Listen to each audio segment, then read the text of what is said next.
Andito kami ngayon sa Binangonan, Rizal. Ocular visit. Napansin ko kakaiba yung mga design ng ano dito, bahay. Lalo na itong mga ginagawang bago. Parang hawig dun sa isang sikat na resort sa Ilocos. Saan ba yun? Kung hindi ako nagkakamali, Vitasol. Basta yung yun, yung mga kulay puti, yung mga hotel doon. Ayan, ang ganda oh.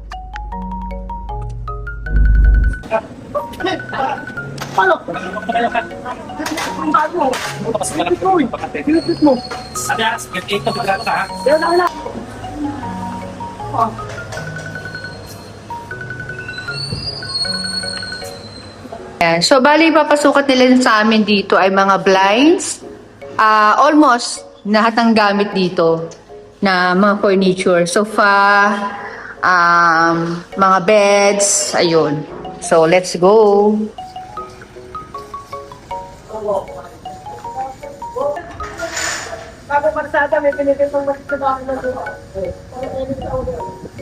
Okay, so okay tayo chiller sa taas.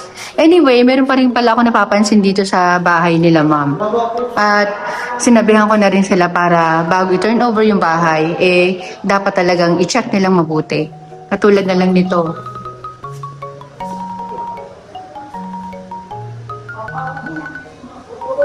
Yeah. So, hindi pa naman po tapos to. Hindi ko lang sure kung talagang aayusin pa nila yan o ganyan na ba talaga. Ang sa akin lang, isinishare ko lang doon sa may-ari. And then dito sa vlog. Tapos yung floor, wala pang grout. Siguro naman lalagyan pa nila ng grout yan. And then dito, ganun din. Ayan. Tara muna sa taas. Ito, sabi ko sa kanila, maluwag siya. Umuuga. So, ipapix na lang. And then, yung mga hagdanan, may mga excess pa na pintura na kailangan tanggalin. Hanggang dun sa ilalim. At ito yung sa mas pinakamalala na sabi ko, kailangan matawag nila agad sa office. Ayan, oh. Ayan. Yan. So, shoutout sa mga napapagawa ng bahay. Tingnan nyo muna mabuti. Sa mga relatives nyo dito sa Pilipinas, bago nyo po ipa-turn over yung bahay. Yan. So, ina-expect daw nila dito, tiles. Pero ang nilagay po, hindi tiles, binilang. Ayan. Kaya may mga part na, pag tinapakan ko, ayun, oh. Ayun, umuuga. So, makikita dito sa video. Yan, oh. Tapos, hindi rin pantay yung mga yung mga ganto-ganto. Ganto-ganto. Ayan. Anyway, sa akin, hindi na bago yan. Talagang nangyayari yung ganyan na hindi pantay. Yun. Tapos dito, hindi rin pantay. Kitang-kita sa video, oh. Malait dito, malaki dito.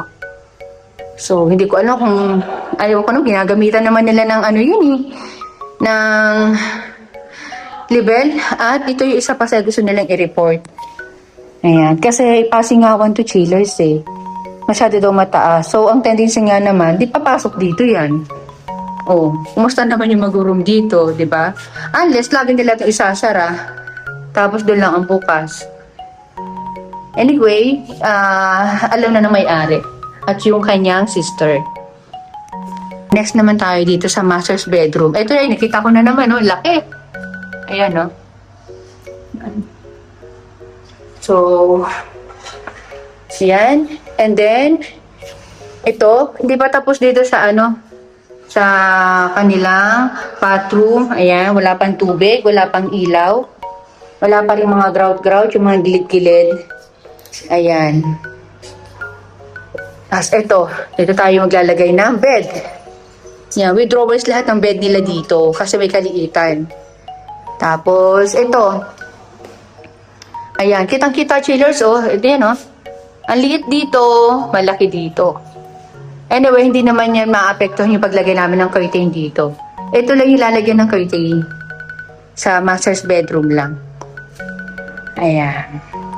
So, yun na naman. And abangan nyo na lang po sa mga susunod na vlog ang mga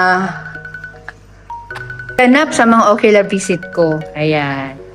Yung pagbalik po namin dito, pag-deliver namin, abangan nyo ha. Ayan. Thank you for watching and see you on my next vlog. Bye! Happy!